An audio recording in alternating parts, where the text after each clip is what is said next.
পরাশর টিভির পর্দার দিকে একদৃষ্টে বেশ কিছুক্ষণ তাকিয়ে আছে। দেখছে ঠিকই, কিন্তু সেদিকে ওর মন নেই। এ যেন ঠোঙা ভরা বাদাম ভাজা খাচ্ছে, কিন্তু গিলছে না। অনবিত দুবার ডাকা সত্ত্বেও কোনো উত্তর পেল না। এবারে সামান্য ধাক্কা মেরে বলল, কি ব্যাপার, এমন নির্বাক হয়ে গেলি যে? পরাশর বলল, ব্যাপারটা খুবই আশ্চর্যজনক লাগছে। কোন ব্যাপারটা? পরাশরের আঙুল টিভির দিকে। ফুটনোটে দেখা যাচ্ছে প্রখ্যাত হীরে ব্যবসায়ীর অস্বাভাবিক মৃত্যু। এরপরেই সংবাদে বিশদে ব্যাপারটা জানা গেল। এবারে অনবিতের অবাক হওয়ার পালা। অনবিত কয়েক লাইন পড়েই হঠাৎ জোরে বলে উঠল, আরে এ তো আমার খুব পরিচিত একজন। তাই নাকি? তুই চিনিস এই ভদ্রলোককে? হ্যাঁ রে, এই যে মিস্টার রাকেশ আগরওয়াল, যিনি মারা গেছেন, ওর নাতি হলো রোহিত আগরওয়াল। আমরা একই সঙ্গে সেন্ট জেভিয়ার্সে পড়তাম। তাই নাকি? অনবিত আরও কিছু বলতে যাচ্ছিল, ঠিক তখনই অনবিতের মোবাইল বেজে উঠল। হ্যালো, টিভিতে দেখছিস নিশ্চয়ই, বিশিষ্ট হীরে ব্যবসায়ী আমার দাদু। কিন্তু মৃত্যুটা অস্বাভাবিক মনে হচ্ছে। একটু থেমে বলল, গোটা ব্যবসায়িক মহলে সাড়া পড়ে গেছে। বড়বাজারে 24 ঘন্টার বন্ধ ডাকা হয়েছে। তাই নাকি? হ্যাঁ রে, সেটা বড় কথা নয়। আসল কথা হলো খুনিকে ধরা। বাবা প্রেস কল করেছিল, প্রেসকে জানিয়েছে খুনিকে ধরে দিতে পারলে 10 লক্ষ টাকা পুরস্কার দেওয়া হবে। তাই নাকি? সেটা না হয় বুঝলাম, কিন্তু মারা গেলেন কিভাবে? ডাক্তার বলছেন ম্যাসিভ এমআই, কিন্তু নার্সিংহোমের অন্য ডাক্তাররা বলছেন এটা অসম্ভব। কাল রাতেও উনি সুস্থ ছিলেন। কাল রাতে আরএমও দেখে গেছেন।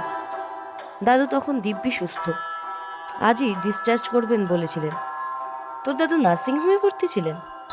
হ্যাঁ, পরশু দাদুর একটা অপারেশন হয়েছিল।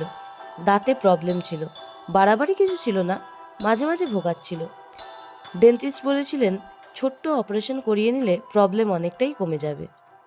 সে না হয় বুঝলাম, কিন্তু আমাকে এমন জরুরি তলব কেন সেটা ঠিক বুঝতে পারছি না। আমি তো খুন বা খুনি সম্পর্কে কিছুই জানি না। তোর কথা শুনে তো রীতিমতো ঘাবড়ে যাচ্ছি। ইয়ার কি রাখ, শোন, আমি জানি তোর কাছে একজন গোয়েন্দার ঠিকানা আছে। শুনেছি তোর খুব পরিচিত মানুষটি। এর আগেও সে বেশ কয়েকটা কঠিন রহস্যের সমাধান করেছে। কে বলতো? অনবিত ইচ্ছে করেই নামটা রোহিতের মুখ থেকে জেনে নিতে চাইছে। মোবাইল লাউডস্পিকারে ছিল। রোহিত বলল, পরাশর গোয়েন্দা। অনবিত এই দুঃখের সময়েও হেসে ফেলল। বলল, শুনলে আশ্চর্য হবি, আমি এখন স্বয়ং পরাশর অরণ্যের বাড়িতেই আছি। এই মুহূর্তে তোর দাদুর মৃত্যুর খবরটা দেখে আলোচনা করছিলাম। এরপরে অনবিত পরাশরের সঙ্গে রোহিতের কথা বলিয়ে দিল। পরাশর বলল, আমি ঘণ্টাখানেকের ভেতরে পৌঁছে যাব। তবে একটা কথা, আপনার দাদুর ঘরের কোনো জিনিস যেন এদিক ওদিক না হয়, সেটা খেয়াল রাখবেন। ঠিক আছে, এমনিতেই বাড়িতে কড়া পাহারার ব্যবস্থা করা হয়েছে। আমাদের বাড়িতে চট করে বাইরের মানুষ ঢুকতে পারে না। জানেন নিশ্চয়ই আমাদের পৈতৃক ব্যবসার কথা। আমার দাদুকে এই শহরে চেনে না এমন মানুষ বিরল। শুনেছি বাকিটা ওখানে গেলে সরাসরি জানতে পারবো। পরাশর সময় নষ্ট না করে অনবিতের সঙ্গে বেরিয়ে পড়ল। অনবিতের হাতে তেমন কাজ ছিল না। পুজো কেটে গেছে, বইমেলা শেষ, এখন পত্রিকার অফিসের কাজকর্মে কিছুটা ঢিলে ঢালা।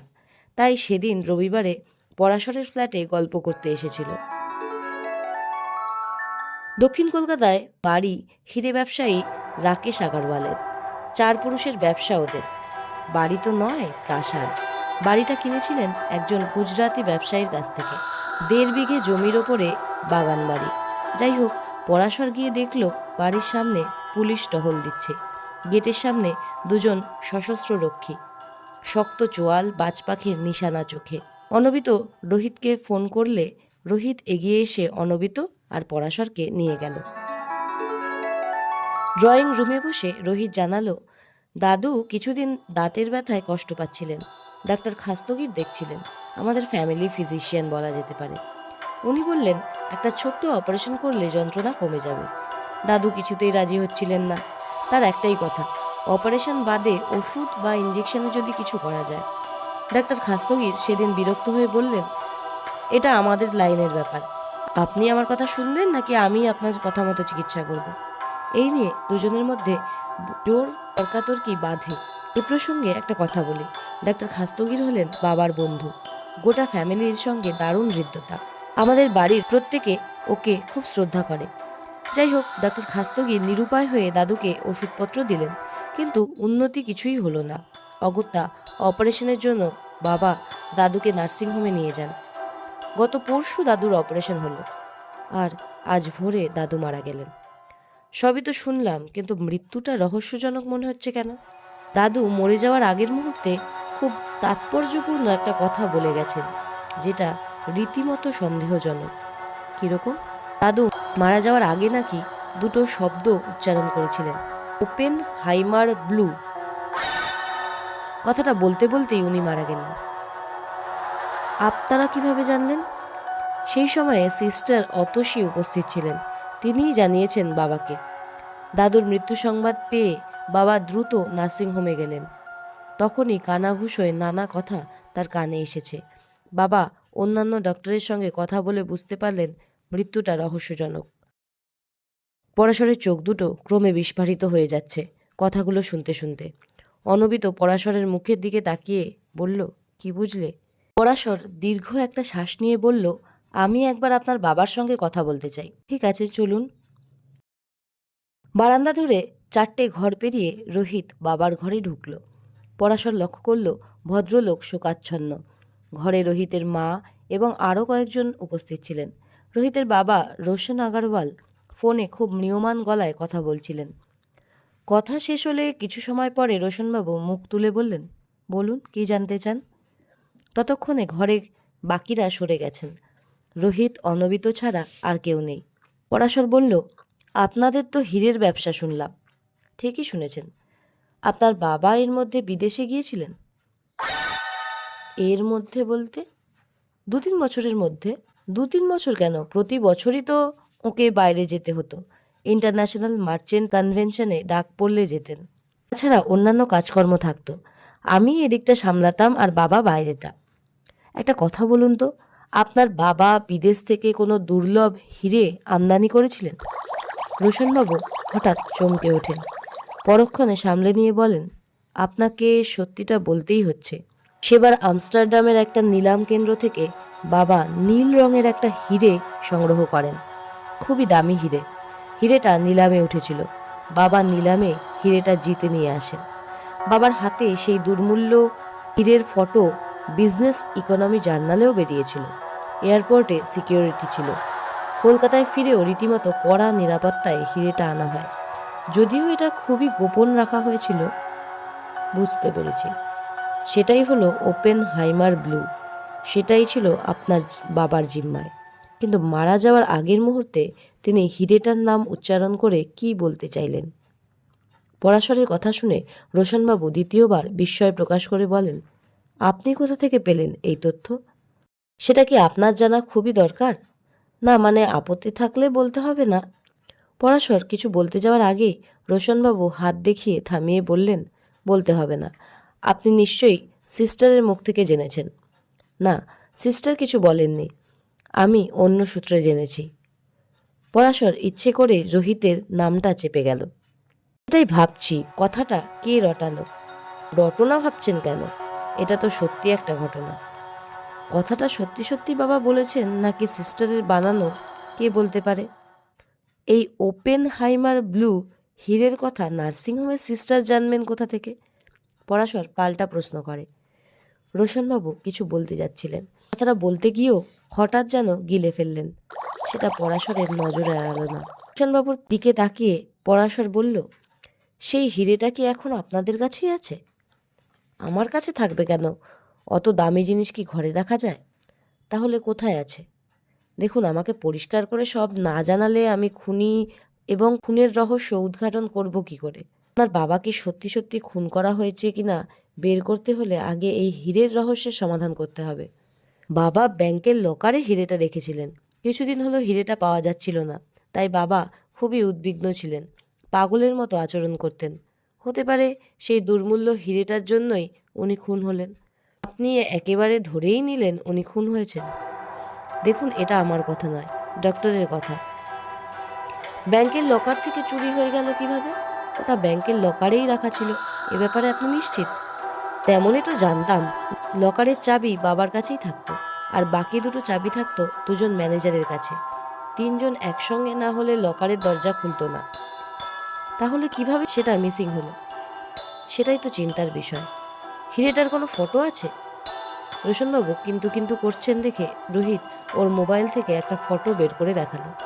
হ্যাঁ, এই তো আমস্টারডাম নিলাম কেন্দ্রে তোলা ফটো। হিরেটার দাম পড়েছিল $10 লক্ষ। পরাশর বলল, আচ্ছা রোশনবাবু, আপনি ব্যাংকে খোঁজ নিয়েছিলেন হিরেটা আছে কিনা? নিয়েছি।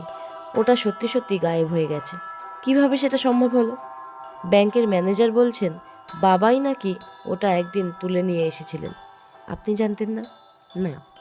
বাবা ছেলের ভেতরে এমন গোপনীয়তা কেন, সেটা পরাশর বোঝার চেষ্টা করছে। রাকেশ আগরওয়ালের মৃত্যুর পরে আরও 4-5 ঘন্টা কেটে গেছে। এর মধ্যে পরাশর গাড়ি নিয়ে নার্সিংহোমে গিয়েছিল। সিস্টার এবং অন্য ডক্টরদের সঙ্গে কথা বলেছে। আসার পথে ব্যাংকের ম্যানেজারের সঙ্গেও পরাশর নিজের পরিচয় দিয়ে কিছুক্ষণ কথা বলে জেনে নিল। গত বছর 23শে জানুয়ারি রাকেশবাবু হিরেটা সরিয়ে নিয়েছিলেন। রাস্তার পাশের একটা চায়ের গুমটিতে চা খেতে খেতে অনবিতকে পরাশর বলল, আচ্ছা, প্রথমবার রাকেশবাবুর দাঁত তুলেছিলেন কবে যেন বলল? গত বছর 26শে জানুয়ারি, অনবিত মনে করায়। আজ 6ই ফেব্রুয়ারি, মানে প্রায় 1 বছর হতে চলল। এবারেও ডাক্তার খাস্তগির অপারেশন করেন। আবারও দাবি করছেন এই মৃত্যু রহস্যজনক।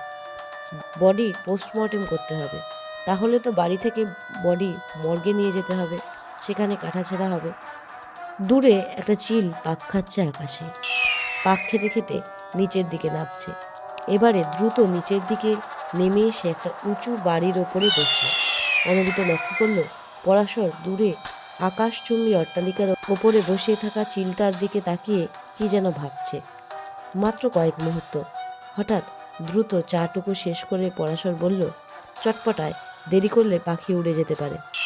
অনবিতকে নিয়ে পরাশর যখন রোহিতদের বাড়িতে ফিরে এলো তখন বাড়ির সামনে লোকে লোকারণ্য। পরাশর বলল, কি ব্যাপার, আবার কোনো ঘটনা ঘটলো নাকি? কি জানি রে বাবা, বলল অনবিত। বাড়ির ভেতরে ঢুকে গোটা ব্যাপারটা জানা গেল। রোহিত জানালো, পরাশরবাবু আপনারা চলে যাওয়ার বেশ কিছু সময় বাদে ডাক্তার খাস্তগির এলেন। দাদুর ঘরে ঢোকেন। কিছুক্ষণ পরে বিকট আর্তনাদ কানে এলো। বাবা, আমি এবং আরও কয়েকজন ছুটে গিয়ে দেখলাম যে ঘরে দাদু শায়িত আছে সেই ঘরের দরজা ভেতর থেকে বন্ধ। দরজা ধাক্কাধাক্কি করেও খুলছে না দেখে সিকিউরিটি দুজন এসে সজোরে ধাক্কা দিতেই দরজা খুলে গেল। এরপরে যা দেখলাম সেটা রীতিমতো রোমহর্ষক। কি বলুন তো? এই দেখুন, বলতে বলতেই আমার রোম খাড়া হয়ে যাচ্ছে। ঘরে ঢুকে দেখি ডাক্তার খাস্তগির দাদুর বুকের ওপরে হুমড়ি খেয়ে পড়েছেন। 2 চোখে জলের ধারা চিবুক ভিজে যাচ্ছে।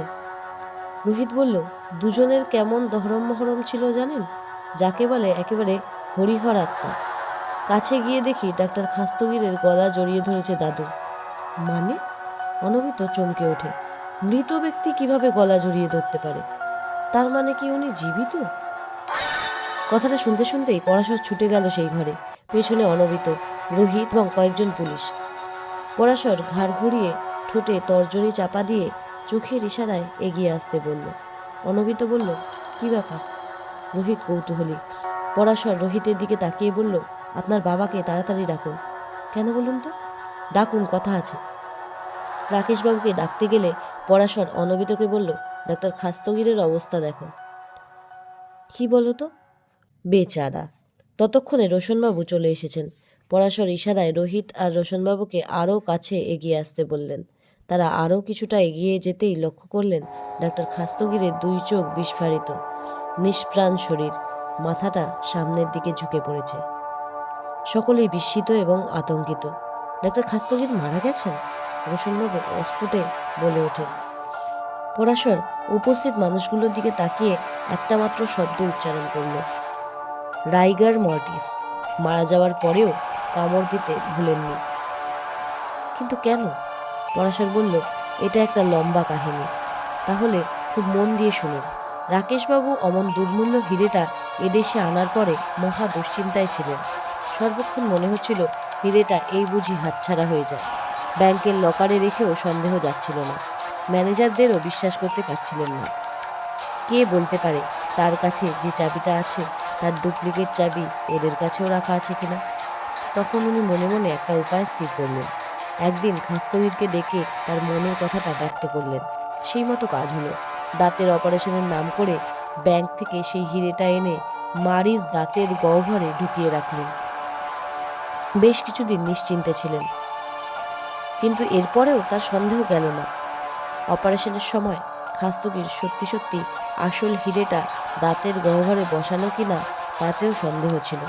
সেটা দূর করতেই উনি অপারেশনের পরে মুখের এক্সরে করে দেখে নিলেন।